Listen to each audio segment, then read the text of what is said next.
MMA Oddsbreaker. This week we're talking to Wilson Reis, getting ready to fight Scott Jorgensen, right? We're 2 weeks out before the fight. Yes. It's still Scott? Okay. Yeah, it's still Scott. Yeah, the fight's still on, and hopefully remain on all the way to the fight. It's happened to you before where you've had an opponent change like a week or two before a fight? Yes, man. Actually, it was how I got into the UFC, and the guy got hurt 3 weeks. Actually 2 weeks to fight in Brazil, and then I need a Brazilian fighter, and I was here ready. So then I took the fight, but then the guy that was there replaced, the guy that was supposed to fight got hurt. So then he pushed me back to fight in the Canada card, the 165 and fight I have a Mandivar. Yeah, Mandivar. And then so there was a short notice, and I won and everything.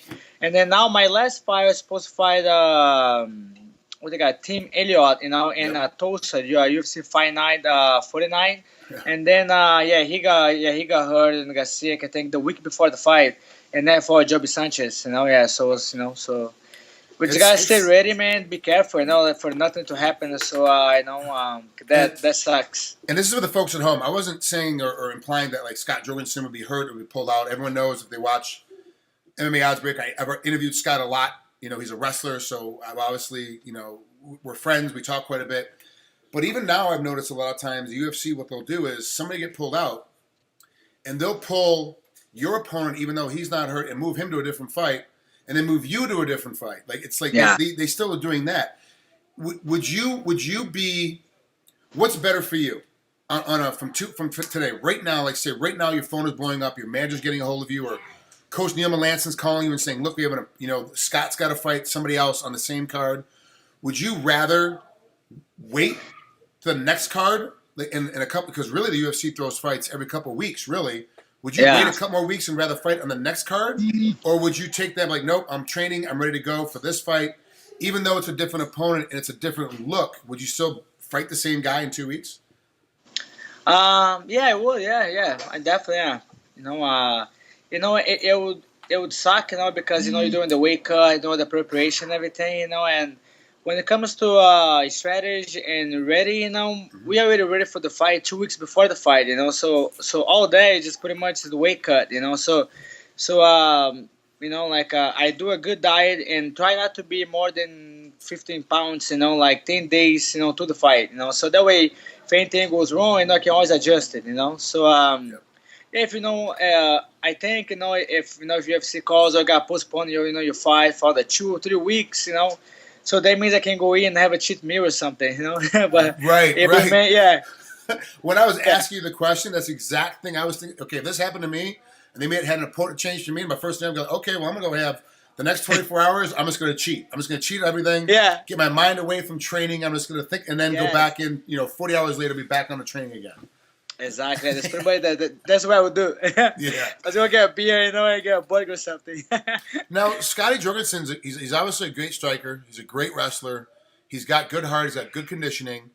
How much time did you spend with just pure wrestlers for this training camp, getting ready for Scott style of punch and take you down?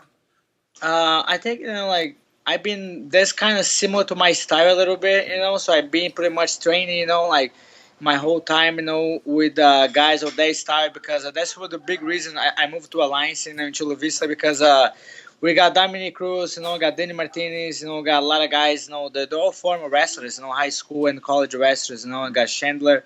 So we got a lot of guys, and with those guys, they bring a lot of wrestlers, from all over, United States and Arizona, and we got a lot of good wrestlers here, right now. So I spend a lot of time, my camp before was supposed to fight Team Elliott, which is a wrestler as well. Mm-hmm. So I was working a lot of good wrestling for the fight. So pretty much, keep the same camp pretty much, and man, the guys I have right now, man, they're really good, and our wrestling coach Brian Keck is like, he's really good. He has that kind of style of just like forward grind, and also that's fit my style perfect, and then they're gonna get me super ready, to fight Scott's styles, How much has the room changed since Dominick Cruz came back with that victory? Because there's a lot of, he talked a lot of trash after the fight. He talked a lot of trash before the fight. Then he backed it up during the fight. Then he comes out afterwards like, hey, this is what I am and what I do. How much did the room change? You know, with Dominick being in there, like did it really change a lot, or were you guys just like this is just normal? This is what we do every day, so it's not that big of a deal. No, it just like that's what we do. Nothing changed. When I come to the camp, camp is the same every day. It's a hard grind day, hard day every day. You're there.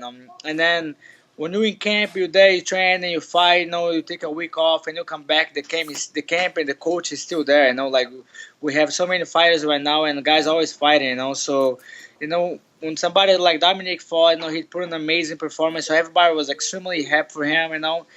But in the gym, nothing changed. Nothing just really changed. Pretty much everybody's got even more excited. Because everybody knows what kind of struggle he had to go through. To finally get back in the cage and to put in a performance like that. Was amazing. But we really respect that performance anyway because he was doing pretty much just there in his sparring session anyway. But I mean, it just pumped everybody up. Everybody just got just more excited, and he showed up last week in the gym, a couple of days, and just motivate us. So it's pretty cool. Who's the one guy in Team Alliance that every time you walk in and you got to work out with him, whether it's a striking day, a grappling day, like whatever it is, you're like, this round is gonna suck. This is the round that's just gonna suck today. And it's just everyone's got that guy in the room that just no matter how good you are, no matter how bad you are, no matter what you got going on, in your personal life, that round with that particular guy is always the worst round of the day. Who's that one guy for you? Yeah. Yeah. To me, man, I got a few guys. Pretty much every round you go is like that. But I think that to me, I'll name Danny Martinez. 125 in UFC. Yeah, he'll be. If you go for a sparring session, man, if you're not having a good day, you better rethink that choice because you might get knocked out. Cause it's hard. Yeah. And then either wrestling or jiu-jitsu, man, it's gonna be a grind. So he's definitely one of those guys that, man, like it don't matter what day it is and what we're doing, man, it's gonna be a war. Of all the coaches at Team Alliance right now, who's the one that scares you the most when he yells at you? I would say Keck, Brian Keck. Yeah, see, Keck scares me. Keck scares me. He still scares me. Like he'll talk to me sometimes on the phone. I get a little jumpy. Like Neil was intimidator, but he's friendly, But Keck is different. Yeah, Keck is just like, man, he just like go there, business, and get out. Neil's a little bit more intimidating because of his size and because of his look. Like you're kind of like intimidated by his size, but then when you once you get to know him, he's really not that intimidating. Well, Keck, you're not really sure. Is he a little screwy? Is he a little loose? Like what's happening here? I'm not really sure what's going to happen. Yeah. Keck scares me too. A couple of times in the camp, you see a couple of guys getting mad because he comes in, man. He works us hard. It could be on a Monday, it could be on a Tuesday. I remember one day we were there, man. It was a hard. No, it's just on Monday, and then I guess guys expect Monday to be a little easy because it's Monday. But man, now with Keck, you put in a hard Monday session then. And then I remember who was it, but the guy was like talking shit after the session on Monday, and then Brian said, "Man, if you want to be here, man, just get out right now. That's how I roll, Yeah, it's Can't believe it. It don't matter if it's a Monday, if it matters it's Tuesday. It could be your off day on Sunday. If you show up for practice and you're in the room, it's time to go. It's time to go. It's time to go. Yeah. I like him. That's the way he goes, man. He's fun. He's fun to hang out with. He's a great Keck's a great guy. You got a great coach down there with Keck. Oh yeah, man. No, definitely blessed to have him, man. And our coach right now, I think Alliance right now, man, all it's going to get is like better and better because we got like finally we had a great striking coach. We have Eric, Del Ferry, or our head coach, and he's been amazing. But we're lacking on that, on the wrestling, on the jiu-jitsu, and now we have a full staff of great coaches, and definitely happy, to be Alliance right now. That's Wilson Reis is getting ready to fight Scott Jorgensen coming up here on UFC 179, October 25th. You're going back home in Rio. Go back home, man. Go back to Rio. Does it add pressure to you? And even though you're training up in San Diego, you're still going to be the hometown hero. Like Brazilians don't care you're not training in Brazil; they just care that you're Brazilian, right? Yeah, exactly. Yeah, so I think I'm kind of like that's excited unfair. To see the warm, team and everything. Everybody cheer for me and everything, So I'm definitely excited to see just because I live here, But everybody knows I'm Brazilian and everything, so. I hope I get the hometown advantage, and then I hope it's a little unfair. To be honest with you, it's a little unfair as an American, and in knowing guys and cornering fighters that have had to fight down in Brazil, that even though you're born and raised in Brazil, you're Brazilian. That's who you are. Yes. But you train in the States. You go back to Brazil to fight, you're the hometown hero. If an American fighter goes to Brazil and trains, or goes to Tokyo and trains, and is living there and training there, and we come back to America to fight, the Americans are going to kind of be, maybe we're not sure. He left us. Should we like him? Should we not? And so like it's unfair to me for you guys, because no matter where you train in the world, when you go home, you're still coming home.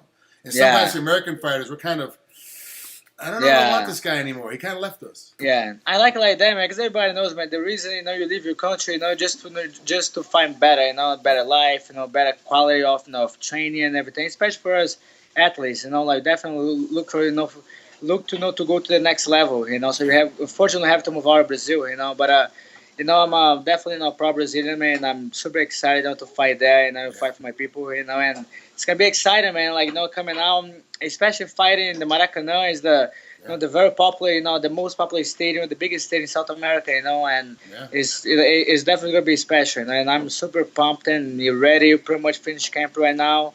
So, man, I'm just, excited, man. Especially to fight somebody like Scott, man. It's going to be a great fight, It's going to be definitely, potential for, man, to be a huge fight. Yeah, it's potentially fight of the night, because both you guys are very exciting fighters individually, and you put the two of you together, it's going to be a lot of fireworks. It's going to be a tremendous fight. I can't wait to see it happen. Yeah, man. I'm pumped and ready. Thanks, Wilson. I appreciate you taking the time with us. We'll talk to you soon. All right, Frank. No problem, man. Take care.